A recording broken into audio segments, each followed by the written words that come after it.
안녕하세요. 5월 15일 금요일 아침마다 새로운 이성지 목사입니다. 오늘 목사 본문은 누가복음 18장 35절에서 43절 말씀입니다. 38절 말씀을 먼저 읽지요. 맹인이 외쳐 이르되 다윗의 자손 예수여 나를 불쌍히 여기소서 하거늘. 아멘. 예수님께서는 마지막 예루살렘을 향하여 걸어가고 계셨습니다. 다시 돌아오지 못할 길을 걸어가시는 예수님께서 마지막으로 만나야 할 사람들을 만나시죠. 그 중에 하나가 바로 오늘 본문의 이 맹인인데요. 이 맹인에게 무슨 일이 벌어질까요? 35절에 예수께서 여리고로 가까이 이르렀을 때에 일어난 일인데 어느 눈먼 사람이 길가에 앉아서 구걸을 하고 있다가 예수님이 여리고를 지나 자신의 마지막을 향해 예루살렘을 향하시던 중이었습니다. 이 여리고성은 부자 도시였지요. 이집트로 향해서 가는 수많은 상인들이 들르는 도시였습니다. 여기서 든든히 먹고 물을 챙겨서 이집트를 향해서 나가는 곳이었지요. 그 부자 동네에 바디메오라고 하는 거지가 있었습니다. 부자 상인들이 온갖 비싼 상품들을 가득 싣고 이집트로 가고 이집트에서 나와서 유럽이나 아시아로 가는 상인들도 있었지요. 사람이 지나가는 소리를 들리면 불쌍한 목소리로 구걸하는 그 거지가 하나 있었습니다. 그날도 변함없이 구걸을 하러 길에 나왔는데 자기 힘으로 나올 수 없어서 다른 사람이 도움을 받아 자기가 지키는 그 자리로 나온 것 같습니다. 그런데 시끄러운 사람들의 소리가 들리죠. 오늘은 뭔가 다른 분위기 느낌을 받습니다. 이 거지는 사람들에게 무슨 일이 이루어지고 있냐고 그렇게 물어요. 37절에 사람들이 나사렛 예수가 지나가신다 그에게 일러줍니다. 나사렛 예수가 지나가시다는 이야기를 듣자 이미 이 맹인도 그가 누구인지 알고 있었지요. 죽은 사람을 살리으려는 소문도 들은 바 있습니다. 귀신을 또한 쫓아내는 분이라고도 들었습니다. 얼마 전 예루살렘 성 안에서는 어느 맹인을 실로암으로 보내서 눈을 뜨게 한 분이라는 사실도 너무나 잘 알고 있었죠. 1년에 한 번 이 길을 지나서 예루살렘으로 가신다는 소식을 듣고 기도하며 기다리고 있었습니다. 늘 예수님은 이러했어요. 예수님은 우리를 찾아오세요. 주님께서 오시지 않는다면 우리가 어떻게 예수님을 만날 수 있겠습니까? 모른 척하고 다가오지만 예수님께서는 이 맹인이 자신을 불러주기를 기다리고 계셨어요.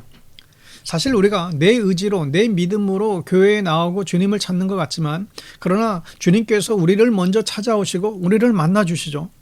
단지 주님은 우리가 주님을 불러주기를 기다리세요. 우리도 주님의 이름을 맹인처럼 부르고 주님을 만나서 이 인생이 변화될 수 있게 되기를 축복합니다.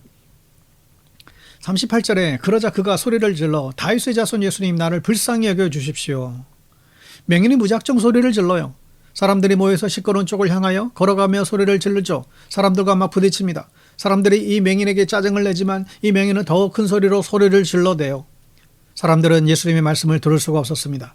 사람들은 맹인에게 이렇게 소리를 이렇게 지르죠. 39절에 보면 앞에 서서 가던 사람들이 조용히 하라고 그를 꾸짖었으나 그는 더욱더 크게 외쳤다. 다윗의 자손님 나를 불쌍히 여겨주십시오.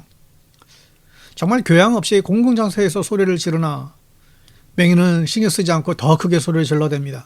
그래야 그나마 들리니까요. 체면이 지금 밥 먹여주지 않잖아요. 어떻게든 그는 고침을 받을 목적입니다. 어쩌면 그의 인생의 마지막 기회일 수도 있습니다. 정말 이 날이 마지막이었습니다. 예수님은 더 이상 이 길을 지나가시지 않습니다. 십자가에 돌아가시게 되는 것이죠. 주여 나를 불쌍히 여겨주십시오. 끼리의 엘레이션, 성경에 가장 많이 나오는 기도이고 가장 많이 응답받는 기도입니다. 여러분 우리가 늘 이 기도를 놓치지 말아야 됩니다. 주여 나를 불쌍히 여기소서. 우리가 내 체면 생각하지 말고 주님의 이름을 부르세요. 용감한 그런 기도할 수 있기를 바랍니다. 41절에 내가 내게 무엇을 해주기를 바라느냐?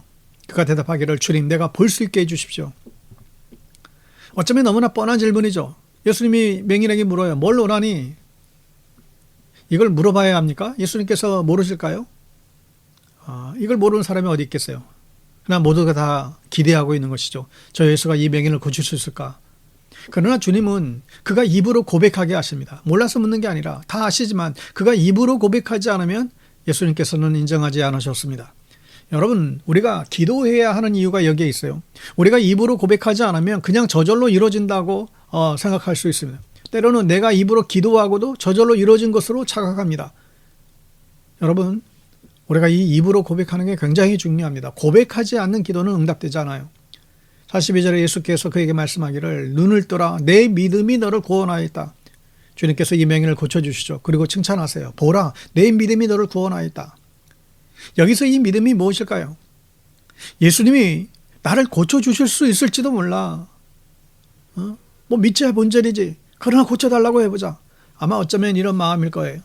예수님이 구주시고 구원의 길이시며 하나님과 한 분 되신 분이라는 것을 아마 뭐 그 맹인은 뭐 그렇게 믿지는 않았을 것입니다. 어찌 보면 그 많은 소문을 듣고 그가 혹여라도 나의 이 눈을 고쳐줄지 몰라. 이런 아주 겨자씨 같은 그런 믿음을 가지고 있었죠.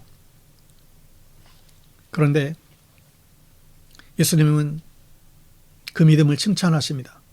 그리고 그에게 그의 믿음을 키워주시죠. 52절에 보면 예수께서 그에게 말씀하기를 가거라 내 믿음이 너를 구원하였다.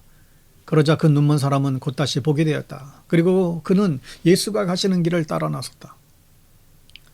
이 맹인의 이름은 마가복음에서 바디메오라고 소개했잖아요. 바디메오라는 사람이 바로 이렇게 주님 만나고 인생이 변화되었다는 것을 이제 알려주는 것입니다. 여러분, 우리는 바디메오 같은 인생을 우리도 살아가고 있습니다. 영의 눈이 보이지 않는 이들은 모두 영적인 맹인과 같습니다. 그러나 주님을 만나면 영의 세계를 볼 수 있습니다. 우리의 영적인 비밀의 눈이 열리게 됩니다. 여러분 영적인 사람이 되십시오. 주님을 만나면 우리의 영이 밝아져서 볼 수 있게 됩니다. 바디메오처럼 인생이 변화될 수 있게 되기를 예수님의 이름으로 축복합니다.